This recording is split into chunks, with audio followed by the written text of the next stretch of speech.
Quando si parla di pallavolo Motta non ci si riferisce soltanto all'attuale capolista del girone C della B2 maschile, ma ad una società che fra minivolley, settore maschile e femminile, coinvolge circa 250 atleti. La prima squadra è la punta di diamante, ma il progetto Motta vero e proprio abbraccia un panorama molto più ampio. Il progetto Pallavolo Motta è quello di investire innanzitutto in tutto il settore giovanile. In effetti abbiamo fatto una collaborazione con il Pallavolo Meduna, unendo le forze sia nel maschile che nel femminile e dedicando tutte le energie sia in termini finanziari che di personale nelle due specialità. E se vogliamo parlare di giovanile partiamo allora dal mini volley. La nostra squadra siamo in 12 e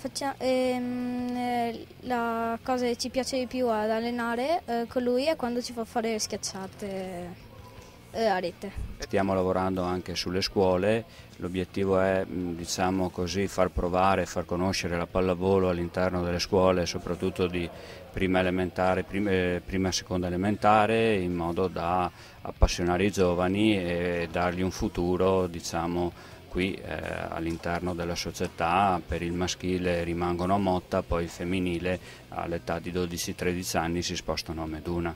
Con Meduna dunque si lavora intelligentemente in sinergia. Parlando di squadre giovanili, a Motta le più ambiziose sono le Under 16 e l'Under 18, ad un passo dalla finale provinciale. Abbiamo dei ragazzi dell'Under 16, li abbiamo raccolti in due squadre, una Memo 95 e una Memo 96, divise per l'età, e la Memo 95 è alle fasi finali e la Memo 96 purtroppo non è riuscita, ma il prossimo anno saranno loro che andranno a fare le finali, secondo me. Sì, come squadra siamo una squadra forte, ognuno ha i propri punti deboli, però insieme facciamo una bella squadra. Come obiettivo puntiamo alla finale, quindi arrivare ai regionali.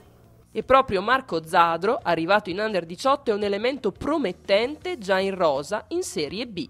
È una bellissima esperienza, mi sono divertito molto anche stando in panchina, però è una bella esperienza. La società è ripartita dall'anno scorso con un progetto nuovo, un progetto ambizioso, soprattutto dal punto di vista dei giovani. Sta creando un vivaio sotto molto importante, con moltissimi, dal mini volley all'Under 14, 16, 18, molti giovani, e speriamo che qualcuno venga fuori per poter giocare in prima squadra. La società, come dicevo prima, è molto seria, anche nell'ambito giovanile, è molto presente sul territorio. A molti campionati giovanili, dall'Under 13 all'Under 18.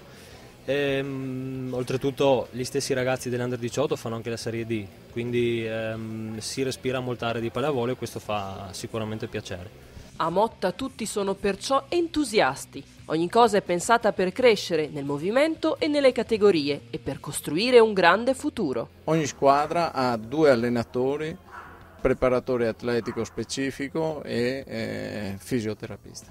Quindi stiamo cercando di crescere e crescere anche nel futuro, quindi salendo di categorie, ma soprattutto avendo struttura giovanile alla base.